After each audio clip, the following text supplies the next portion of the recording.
Ça fait longtemps que j'ai pas fait de vidéo et puisque c'est plus simple à faire, je vais en faire sur la collection. Et puisque c'était les élections, on va faire une spéciale française. Non, c'est pas parce que c'est à cause des élections, mais ça tombait bien. Et effectivement, je vais commencer par vous présenter ce joli coffret Norève présidentiel. Hop, que je l'ouvre correctement sans rien abîmer dedans. Oh, la Simca présidentielle. Si vous me suivez sur Instagram, j'en ai publié des photos sur le salon Époque Auto. Et la SM présidentielle, alors c'est pas exactement la version présidentielle Landaulet qui était présentée sur le salon Époque Auto, mais c'était la version berline 4 portes. Donc là on a la Simca et la SM présidentielle version Norève. Alors c'est bon, je peux retourner, il n'y a rien qui tombe. Tac tac tac. Et ben c'est pas dit si c'est... Je sais pas. Est-ce que c'est fait en France ou pas? Je ne suis pas sûr. Non, design in France, ouais, donc fabriqué ailleurs en Chine. Ou en Cochinchine. Parce que là on a le général de Gaulle, hein, qui a été président, donc on devrait dire président. D'ailleurs, une fois qu'il est président, il est maréchal, non? C'est pas ça? Maréchal des armées. Et là, ça ressemble vachement aussi au général de Gaulle, version président, sauf que cette voiture-là, c'est la SM, c'est Pompidou qui l'avait commandée à Chaperon. Donc normalement, ça devrait être Pompidou qui était quand même vachement plus gros que ça, notamment parce qu'il tournait à la courtisane. Donc il devrait être beaucoup plus gros. Mais là, on a, voilà. Donc deux voitures françaises présidentielles dans un gros coffret, c'est assez chouette.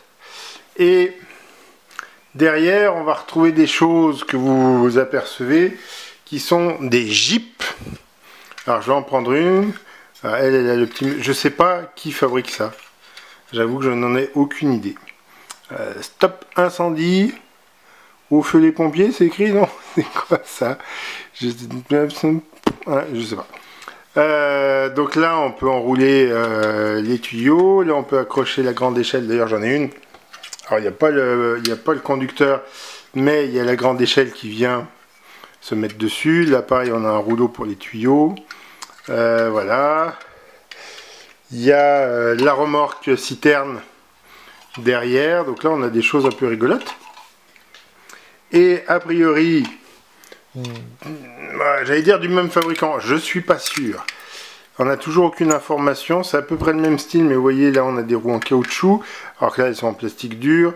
Hop, on a un treuil, donc en fait on peut tourner le treuil, regardez avec le mécanisme. Youhou! Et après on peut, pareil, on va faire descendre.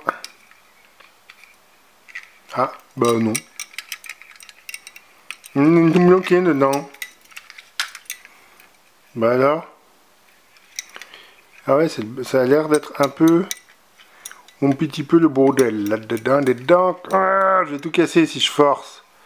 Bon bah tant pis, je force pas.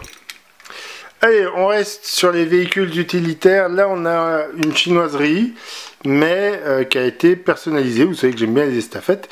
Donc j'ai acheté ça à quelqu'un qui l'a personnalisé lui-même. En faisant voilà Coupe de France Gordini, la petite déco. Il rajoute là le petit crochet d'attelage, vraiment tout petit, et il fabrique. Alors j'ai pris ça parce que ça faisait un peu plus d'époque, mais il faudrait que je m'en fasse une moi pour que ça ressemble un peu mieux. Parce que là du coup on est sur quelque chose qui fait pas vraiment époque Coupe Gordini avec les stafettes quoi. Mais notamment les roues sont trop modernes, la plaque est trop moderne, bon bref. Voilà, et j'ai absolument pas mémoire du nom du monsieur, je suis vraiment désolé. On va remonter dans le temps tout doucement. Voilà, le speeder, il est dégueulasse. Faudrait que je nettoie mes voitures avant de vous les présenter des fois, non? Donc, un speeder Renault. Comme les stafettes, c'est du Made in China. Avec, vous voyez, c'est Del Prado Collection, donc c'était des séries presse. J'ai déjà un speeder, j'en ai d'autres. Bah voilà, celui-là, je l'aime bien, il est rigolo. Ça arrive pas trop à faire le point avec la lumière, là, c'est dommage. Voilà, un speeder Renault. Du coup, ça veut dire qu'on glisse tout doucement vers les sportives. Non, attendez, pas tout de suite. On remonte progressivement. Là, on n'est pas sur une sportive, la Talbot Horizon. Version Norev Mini Jet époque française, alors avec toujours ce problème de roues. Après, les Chinois ont fait la même chose, hein. Les roues sont trop petites, elles tiennent pas, c'est ridicule, donc la voiture peut pas vraiment rouler. Mais c'est joli. Comme maintenant, en termes de collection, c'est joli. Je pense que voilà, c'est typiquement le genre de véhicule gamin, ça m'aurait pas intéressé. Allez, on reste dans la fabrication française avec une Dinky Toys française. C'est une Matra, la Formule 1 Jean-Pierre Beltoise. Là, il y a un V12 derrière. Voilà, avec une grosse boîte de vitesse.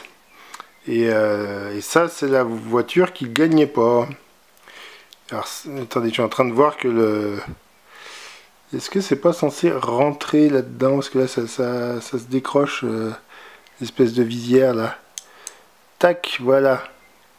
C'est mieux. Là, ça tient à sa place. De l'autre côté, pas tout à fait non plus. Hop, voilà. Dinky Toys, voilà. Dinky Toys, la Rolls des miniatures. On a des pneus un peu caoutchouc. On a quelque chose qui ressemble beaucoup à d'autres marques de l'époque, notamment Minialux, qui faisait des choses comme ça. Allez, puisqu'on est dans les bleus, enfin, on fait des allers-retours. Hop. On attaque Alpine, j'en ai plein des Alpines à vous montrer. Ça, c'est une Norev chinoise.